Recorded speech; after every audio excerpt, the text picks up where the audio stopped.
जिस संविधान के 1950 में लागू आने पर आज हम रिपब्लिक डे यानी गणतंत्र दिवस मनाते हैं, उसी संविधान के शिल्पकार, उसी संविधान को बनाने वाले अध्यक्ष डॉक्टर भीमराव अंबेडकर जी ने 1953 की राज्यसभा में कहा है कि अगर कोई मुझे अनुमति दे तो सबसे पहले जाकर मैं उस संविधान को आग लगा दूंगा।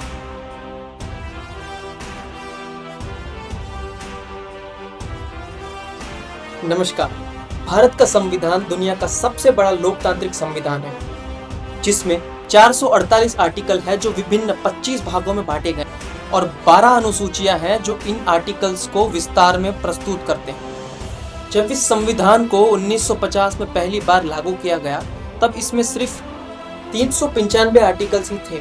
उसके बाद के 70 सालों में 105 बार संशोधन यानी अपडेट्स किए गए हैं, यानी औसतन 1.5 बदलाव प्रति वर्ष।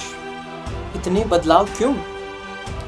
कारण साफ है। जिस कॉन्स्टिट्यूशन यानी संविधान को हमने 1950 में बनाया था, उसका ढांचा, उसका फ्रेमवर्क, उसका स्रोत गवर्नमेंट ऑफ इंडिया एक्ट जो 1935 में ब्रिटिश गवर्नमेंट के शासन के दौरान गुलाम भारत को गुलाम रखने के लिए बनाया था।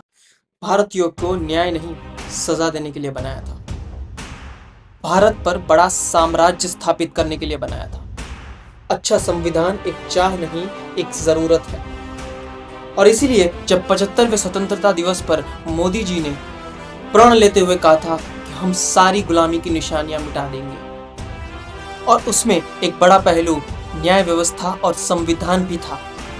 और इसी के लिए 11 अगस्त 2023 की लोकसभा में भारत सरकार ने इन 3 बिलों को इंट्रोड्यूस किया जो कॉलोनियल एरा के लॉज को प्रतिस्थापित यानी रिप्लेस करेंगे, जिसमें आईपीसी यानी इंडियन पीनल कोड बदलकर हो जाएगा भारतीय न्याय संहिता। दूसरा, कोड ऑफ क्रिमिनल प्रोसीजर बदलकर हो जाएगा भारतीय नागरिक सुरक्षा संहिता। तीसरा, इंडियन एविडेंस एक्ट हो जाएगा भारतीय साक्ष्य बिल।